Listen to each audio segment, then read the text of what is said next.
Honestly, man, I canceled my aimbot subscription and my dick grew over an inch. Oh, one sec. That hunter's calling me again. Wonder if I should even answer it. I think it's finally time, Crayon. Time for what exactly? Teach me how to play Behemoth. All right, fine. I'll be there in a second. You're going to want to grab a coffee for this.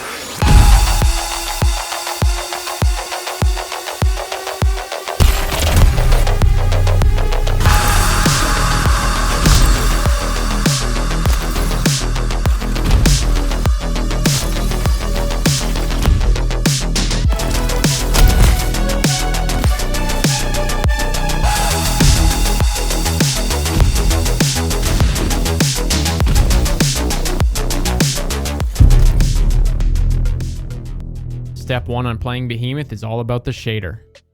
That's right, when you switch to Stasis, the lighting in your menu changes, so you better switch it up and go into that match with confidence, damn it. Okay, but in all seriousness, my last video went in depth on all 6 fragments in the game and then the 2 Titan aspects. And it's that information that drives what I'm going to be showing you today as my current #1 build. I actually do have several builds that I'm going to be showing you guys over the course of the next few weeks, but this will be the foundation. And lastly, part 3 of this mini-series is going to be all about those specific tips on how to best play this Titan in Crucible. Like when to left click in your super versus right click, tactics for the ice wall, or when to use your melee as a movement instead of an attack.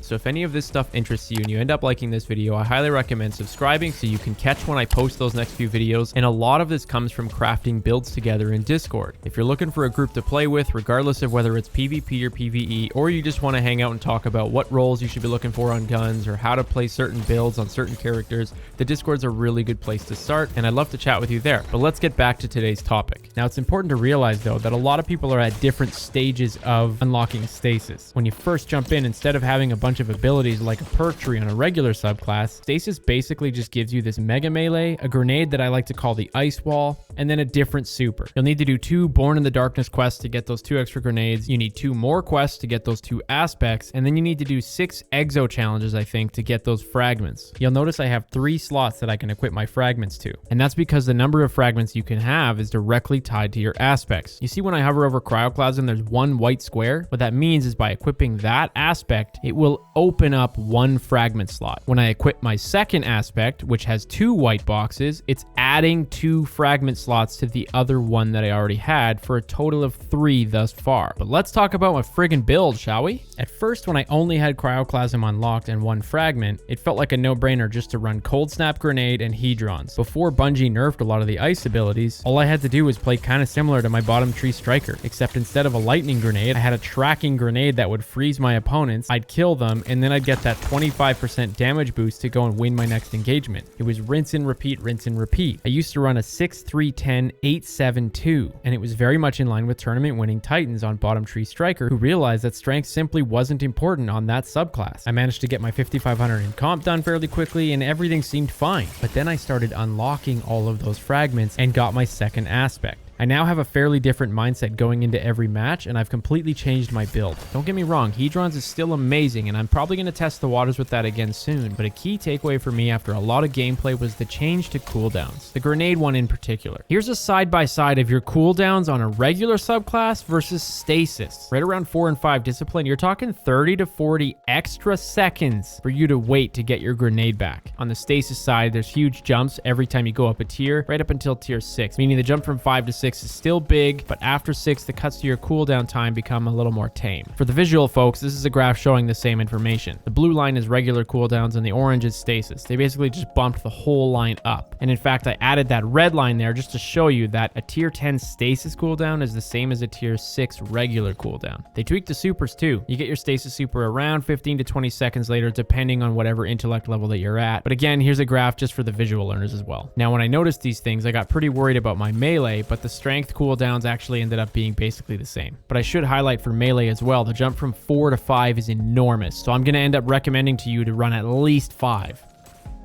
With all that information in mind, I started tinkering a lot with synergy options, and as of today, I'm running the following. Cryoclasm, able to shatter crystals. Tectonic Harvest, melee from shattering crystals. Whisper of Shards, a free gear stat boost and faster nades from shattering crystals. Whisper of Fissures, bigger AoE from shattering crystals. And Endurance for the free stat build to my strength, because now I use that as movement just about as much as I do on someone else. The final stat distribution that I landed on, which feels perfect to me, was 4 mobility, 5 resilience, 10 recovery, 8 discipline, 6 intellect, and 8 strength. I used to always run 6 mobility across my classes because I wanted consistency across my characters, and I found that 6 was a nice sweet spot when it came to strafing. But in this new meta, especially at higher play, I kept dying to 120 hand cannons. Those things have unbelievable range, and they can 1 crit 2 body you if you're at 4 resilience or lower. I was getting sick and tired of dying from that, and in order to get my resilience up from 3 to 5, I didn't want to take it away from the bottom half of my gear stats because of the slower cooldowns. So I decided to take 2 of my mobility and dump them into resilience.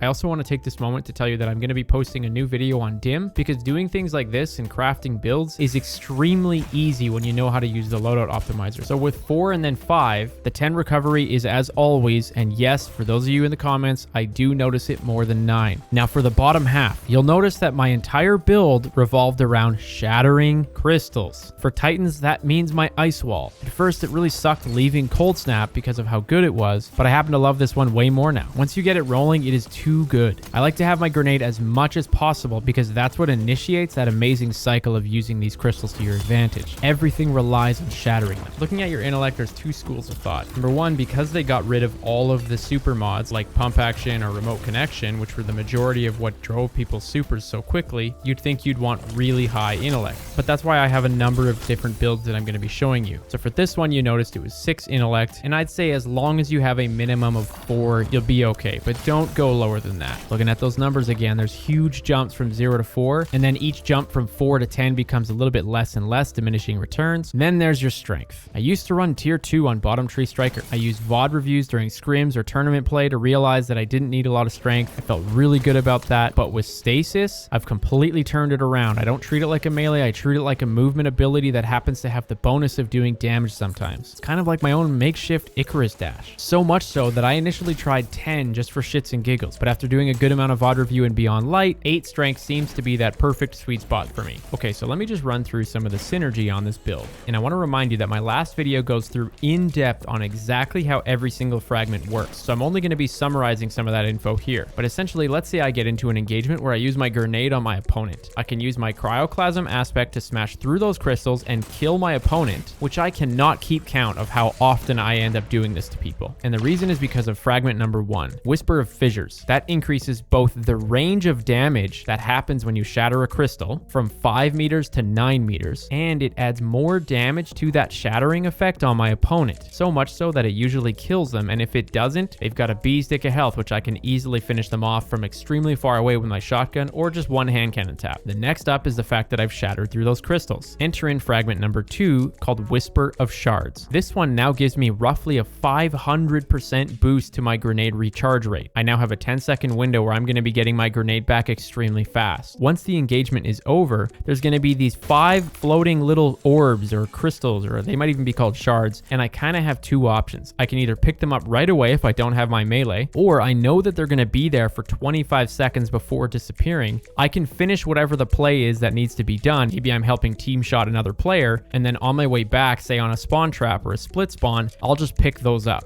Each one of those gives me 10% of my melee energy back, so it's instantly 50% of my charge back. And those are thanks to that second aspect called Tectonic Harvest. All in all, the synergy is both amazing and kind of sad. For all of the reasons I went through, I truly find it unbelievable, and I feel better than ever on a Titan. But the reason why it's kind of sad too is because it sort of makes Titans a one-trick pony in that front. I do have a couple of other builds that I'm really excited to share with you guys, but at the end of the day, the best synergy I've been able to find so far is around shattering crystals, as you you can see, it streamlines 4 out of the 5 abilities together. But you need to use the Ice Wall. And I love the Ice Wall, but sometimes I want to use Cold Snap, or maybe I want to use the Duskfield Grenade. And as soon as I decide that, it doesn't render these other fragments useless, it just means I'm going to have to forego some of that incredible synergy. Now, like I said, this is technically fine because now I have multiple builds with different gear stat distributions and using different exotics that I can choose based on what I want to do for that day. But yeah, I just wanted to shed some light on that. So next up, I'm going to talk about all of the armor perks that I use and why I love them. Bungie finally let go a little bit on their affinity system. This makes our lives a lot easier to get more creative with builds because we don't have to spend so much currency on changing a piece of gear from, say, solar to arc or arc to void when we're playing around finding what we like the most. Additionally, they dropped the cost of most mods as well. Some of them went up, but a lot of them went down. And when you combine that with the Season 12 artifact, you end up with a lot of free affinity space to create some further synergy to your build. I'll go through each piece one by one, but holistically, I want to talk about 4 specific mods that you can put in those seasonal mod slots. These are the ones on the far right-hand side when you go to inspect your gear. Number 1 is Powerful Friends. This is an arc-based mod that has 2 benefits. First, it gives you plus 20 mobility, which in itself is incredible because now you can craft lower mobility gear stat distributions, so I intentionally shot for 20 mobility knowing I would end up at 4. Second is that when you become charged with light, any nearby allies also become charged with light, and that's going to be important when we talk about the next few mods. Number 2 is Radiant Light. This is also another arc-based mod which has 2 benefits. The first being plus 20 to your strength, and the second being that when you cast your super, it's going to cause your nearby allies to become charged with light. Mod number 3 is High Energy Fire. While charged with light, you will gain a bonus to weapon damage, and it's very noticeable. It's 20%. So already with Radiant Light, we know that if I pop my super, my teammates can then flank and get the cutoff on the enemies who are trying to run away from my super, and they're going to feel very confident in those gunfights because they have extra damage on their opponents. The 4th mod I want to talk about is Taking Charge. There's a number of different methods to become charged with light in this game. Not all of them apply in PvP, and I'll chat quickly about some of them, but this is absolutely the most consistent and effective method. Anytime you drop an orb from masterworked weapons or during your super, or your teammates are going to drop orbs, you just pick up an orb during the gameplay and you will become charged with light. That initiates that chain reaction of all of those other mods coming into play. But to be clear, those stat boosts that I mentioned earlier are permanent. That has no requirement for being charged with light. And last but not least is the fact that we have 5 pieces of gear, and I've named 4 mods for that far right hand slot. This is where you have a couple of options. You could run Precision Charge, which only costs 2 affinity, and it sounds incredible. In fact, it feels incredible when you're testing it in a private match, but the reality is that you need 3 headshot final blows in a row within a certain amount of time, and in practice, it does not proc anywhere near as often as Taking Charge. Another option is Charge Harvester. This one is actually the one that sounds the best. It says literally just by getting kills or assists, you accumulate a higher percentage chance of becoming charged with light. That sounds amazing, right? Like maybe the first kill you have a 10% chance, but then the second kill you have a 30% chance and then a 50% chance. So the more you play, you just end up charged with light, right? But it actually resets every time you die, and I'm pretty sure it resets anytime the round is over, like say in survival or in trials especially. So again, in theory and in testing, it felt pretty damn good, but in practice, it really just isn't. So then there's 2 more that I want to talk about. One of them is Stacks on Stacks, and this one is pretty darn good because if you do become charged with light, it gives you double the stacks, but it has a penalty to your stats, and personally, I don't like it. Maybe you do, that's fine, but I ended up landing on Reactive Pulse. I definitely wouldn't say you need to run this one, but it only costs 3 affinity, it had no negative stats, and it says while charged with light, if you take damage when you're around 2 or more enemies, you'll emit this blast, kind of like this dome of damage, and I've seen it do anywhere from 60 to 90 damage to everyone around me. So I've been having fun with it, but it is pretty situational, so not a must-have. Onto the perks. For my helmet, I run hand cannon targeting for the plus 10 aim assist to help with consistency. I was originally running double because they only cost 1, but I ended up switching to shotgun targeting because I like the increased ADS speed, and I prefer this setup, especially if I have a high aim assist hand cannon on. For my gauntlets, this is probably an area where I would get flamed by some of the top tier players because I'm not running hand cannon reloader. I used to consider that and fastball essentially mandatory, and I refused to switch off of them, but this season I've opened my mind a little bit and I've been testing this out to help you pull out your shotgun even quicker. Now I use the quick draw glitch almost every time, but this speeds it up even more so, and I've been loving it. I tossed on the shotgun dexterity because it only cost 1 and that's all I had room for, while I played around with his reactive pulse. And yes, let me repeat, hand cannon dexterity actually helps me pull out my shotgun faster than shotgun dexterity, which is probably because I'm running the Fellwinchers with quick draw already. But all of this does stack. For my chest piece, similar story. I was running double hand cannon unflinching, but lately I've been testing out shotgun unflinching and I like it, so I'll see over time which one I prefer. On my boots, I only had room for 1, which is shotgun scavenger. That's basically basically a must-have. And moving on to the class item, I have two options. Remember earlier how I talked about I run 8 discipline and 8 strength? Well, with those being even, I have one class item with double bomber and then one class item with double outreach. Both of those activate when I pop my barricade. Bomber gives me a boost to my grenade and outreach gives me a boost to my melee. I played around with some different combinations like 9 discipline, 7 strength using outreach, or 7 discipline and 9 strength using bomber. And after really mulling it over quite a bit, this by far felt the best, having both of them at 8 but running bomber to help my grenade. And in my next couple videos, I'm going to teach you about the features in Dim on how to make builds like this very quickly with the armor that you have. But the footage you're seeing right now is actually from my last video. It's showing all the exact information on these fragments. So feel free to click on the thumbnail in the top right hand corner for that one, or the bottom right hand corner is what YouTube's algorithm thinks you'd enjoy the most.